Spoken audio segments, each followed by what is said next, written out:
रीवा में बारिश जहां लोगों को गर्मी से राहत दे रही है, वहीं हर बरसती बूंद के साथ शहर पर एक बड़ा खतरा भी मंडरा रहा है। यह खतरा सिर्फ जलभराव या टूटी सड़कों का नहीं, बल्कि उन करीब 200 जर्जर भवनों का है जो किसी भी वक्त गिर सकते हैं। सबसे बड़ा सवाल यह है कि जब नगर निगम पहले ही इन भवनों को खतरनाक घोषित कर चुका है, तो अब तक इन्हें हटाने की कार्रवाई क्यों नहीं हुई? क्या प्रशासन किसी और बड़े हादसे का इंतजार कर रहा है? मॉनसून की बारिश जैसे जैसे तेज हो रही है, वैसे वैसे रीवा के पुराने और जर्जर भवनों का खतरा भी बढ़ता जा रहा है। लगातार बारिश से दीवारों की दरारें और चौड़ी हो रही हैं, छतें कमजोर पड़ रही हैं और कई भवनों की नींव तक प्रभावित हो चुकी है। भवन विशेषज्ञों का मानना है कि लगातार बारिश और तेज हवा के बीच ऐसे मकान कभी भी गिर सकते हैं। हैरानी की बात यह है कि इन खतरनाक भवनों में आज भी कई परिवार रहने को मजबूर हैं। कहीं इन्हीं भवनों के नीचे दुकानें संचालित हो रही हैं, तो कहीं इनके बिल्कुल पास से मुख्य सड़क गुजरती है, जहां हर दिन हजारों लोगों की आवाजाही रहती है। इन्हीं रास्तों से छोटे छोटे बच्चे स्कूल भी जाते हैं, जिससे खतरा और बढ़ जाता है। रीवा इस दर्दनाक सच्चाई का सामना पहले भी कर चुका है। पिछली बरसात में गढ़ क्षेत्र में स्कूल जा रहे मासूम बच्चों पर एक जर्जर मकान अचानक भरभरा कर गिर गया था। इस हादसे में 3 बच्चों की मौके पर ही मौत हो गई थी। उस घटना के बाद प्रशासन ने सभी खतरनाक भवनों पर कार्रवाई का दावा किया था, लेकिन आज भी शहर में लगभग 200 जर्जर भवन लोगों की जान पर खतरा बने हुए हैं। नगर निगम ने भवन मालिकों को नोटिस जारी कर भवन खाली करने और स्वयं ध्वस्त करने के निर्देश दिए थे, लेकिन कार्रवाई बेहद धीमी रही। पहले शहर में 203 जर्जर भवन चिन्हित किए गए थे, जिनमें से केवल 2 भवन मालिकों ने खुद हटाया, जबकि 3 भवन नगर निगम ने तोड़े। यानी अधिकांश खतरनाक भवन आज भी जस के तस खड़े हैं। विंध्या टाइम्स की टीम जब शहर के अलग अलग इलाकों में पहुंची, तो कई ऐसे मकान दिखाई दिए जिनकी दीवारें झुक चुकी थी, प्लास्टर उखड़ चुके थे और छतों में बड़ी बड़ी दरारें साफ नजर आ रही थी। कई भवन लकड़ी के सहारे टिके हुए हैं, जिनके आसपास लोग रोजमर्रा की जिंदगी जी रहे हैं। स्थानीय लोगों का कहना है कि उन्हें हर समय हादसे का डर रहता है, लेकिन आर्थिक मजबूरी के कारण वे कहीं और नहीं जा सकते। इस पूरे मामले की सबसे बड़ी विडंबना यह है कि जो नगर निगम लोगों को जर्जर भवनों से दूर रहने की सलाह देता है, उसका अपना कार्यालय भी एक पुराने और जर्जर भवन में संचालित हो रहा है। बताया जा रहा है कि भवन की लकड़ियां सड़ चुकी हैं, बारिश के दौरान छत से पानी टपकता है और दीवारों में सीलन बनी रहती है। ऐसे में सवाल उठता है कि जब खुद नगर निगम सुरक्षित भवन में नहीं बैठ पा रहा है, तो आम लोगों की सुरक्षा कैसे सुनिश्चित होगी? शहरवासियों का कहना है कि केवल नोटिस जारी कर देना काफी नहीं है। जिन भवनों से लोगों की जान को खतरा है, उन्हें तुरंत खाली कराकर सुरक्षित तरीके से हटाया जाना चाहिए। यदि भवन मालिक कार्रवाई नहीं करते, तो नगर निगम को अपने अधिकारों का इस्तेमाल करते हुए तत्काल कार्रवाई करनी चाहिए, ताकि किसी बड़े हादसे से पहले लोगों की जान बचाई जा सके। रीवा नगर निगम में 45 वार्ड हैं। आपको बता दें कि हर वर्ष नगर निगम के द्वारा काफी दावे किए जाते हैं कि बरसात शुरू होने से पहले नालियों की सफाई और जर्जर मकान चिन्हित किए जाते हैं। आपको बता दें कि यह मोहल्ला उपरेटी मोहल्ला है, जो कि पिछले वर्ष भी कुछ ऐसी घटनाएं हुई थी कि बरसात शुरू हुई और घर के अंदर काफी लोग दब गए, फंसे हुए थे, मकान गिरना शुरू हो गया। तो उसके बाद नगर निगम आनन फानन में तुरंत आकर पूरा अमला आया यहाँ पर और घर को गिराया गया और घर वालों जो घर के अंदर फंसे हुए थे उनको सुरक्षित बाहर निकाला गया। लेकिन हर वर्ष नगर निगम के द्वारा शहर भर में जर्जर भवन और ऐसे बने हुए मकान जो कई वर्षों से पुराने बने हुए, उनको चिन्हित किया जाता है। आपको बता दें कि इस वर्ष भी तकरीबन 200 मकान चिन्हित किए गए, लेकिन उन्हें गिराने की कवायद नहीं की जा रही है।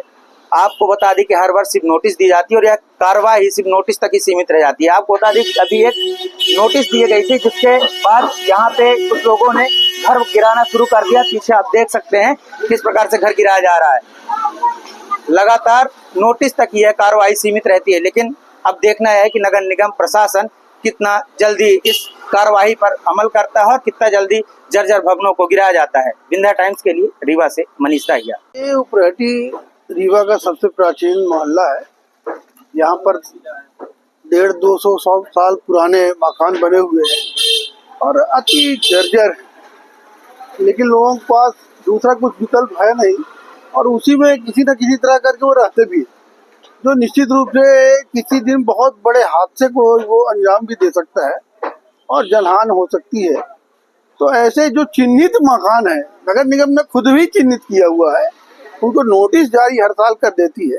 मैं देखता हूँ कम से कम 15 साल से जब बरसात आती है तो एक फॉर्मेलिटी होती है और वो पुरानी लिस्ट निकालते हैं और उनको नोटिस जारी कर देते हैं, उनके घर में जाके चस्पा कर देते हैं, मगर कार्रवाई नहीं हो पाती है। एक बार थोड़ा सा कड़ाई करके या वो उनसे खुद को कैसे भी करके वो खुद गिरा दें या नगर निगम गिरा दे, और नहीं तो निश्चित रूप से एक बड़ा हादसा तो होना निश्चित है। पिछले वक्त यहाँ पे ऐसे में तो मकान गिरा गए, ऐसी दिक्कत आ गई थी, लोग घर में फंसे थे, पानी गिरा था तो वही स्थिति है कि अगर इस तरह से पानी इस बार नहीं गिरा जाता, लेकिन पानी अगर गिरेगा, बहुत सारे मकान हैं जो चिन्हित हैं जिन्हें निश्चित रूप से गिराना चाहिए।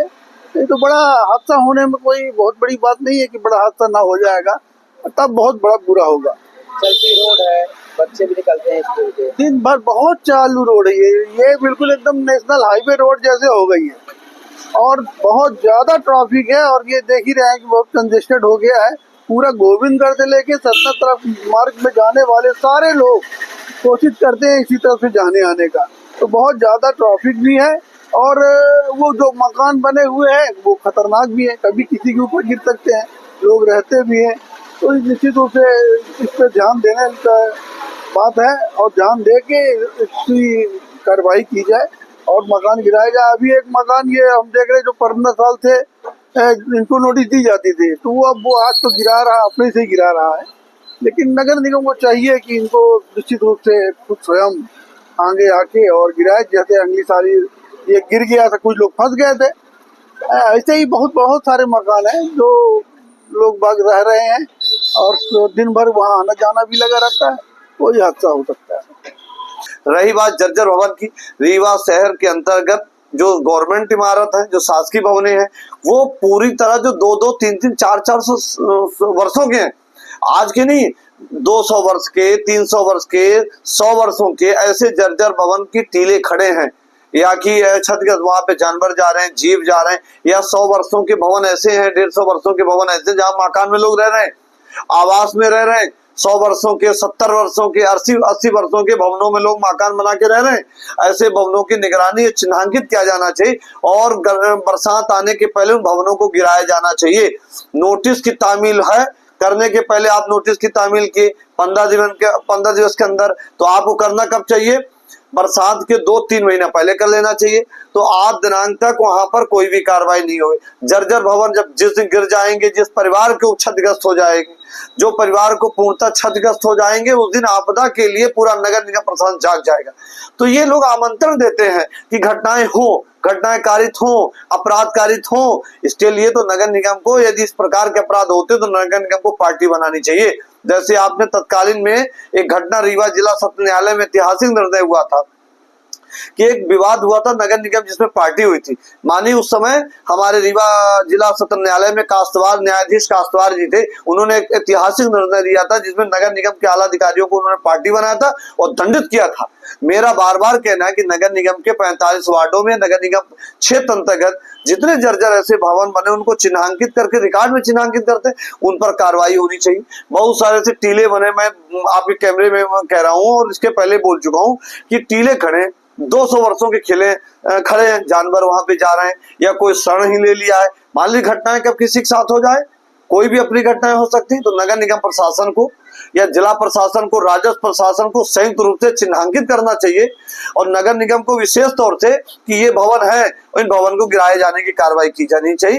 पर घटना के लिए आमंत्रण नगर निगम प्रशासन, राजस्व प्रशासन, जिला प्रशासन रीवा जिले का दे रहा है। समस्या है, बरसात के दिनों में स्कूल के आसपास भी जर्जर भवन संचालित हो रहे हैं। रीवा शहर में और पूरे जिले में जर्जर भवन एक समस्या है, इसको लेकर कैसे निजात और क्या कार्रवाई है? देखिए, ये जो जर्जर भवन की आप बात करें, निश्चित रूप से ये एक समस्या है, पहली बात ये। दूसरी बात ये है कि बारिश के दिनों में जर्जर भवन को लेके खूब सारी उहापोह की स्थितियाँ बनती हैं, निर्मित होती है, इस बात में भी कोई दोमत नहीं है। लेकिन जो हमारा जो बारिश का जो एक प्लान बनता है वर्षा के दौरान, वर्षा की कार्य योजना, उस कार्य योजना में हम कंसर्न सभी डिपार्टमेंट्स को, जैसे नगरीय निकाय को हम बताते हैं कि अगर कोई किसी का मकान जर्जर है तो उसको विधिवत हटाने की कार्रवाई करे।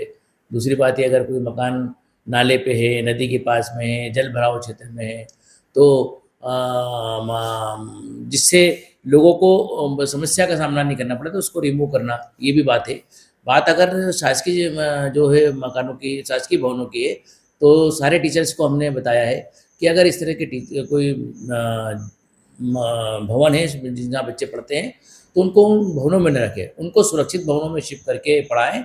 और अगर कोई भवन इस तरह से जर्जर स्थिति में है, गिरने की स्थिति में है, तो उसकी सूचना जिला प्रशासन को दे, पीडब्ल्यूडी को दे, एसडीएम को दे, जनपद पंचायत को दे, ताकि उनको रिमूव करने की कार्रवाई की जाए।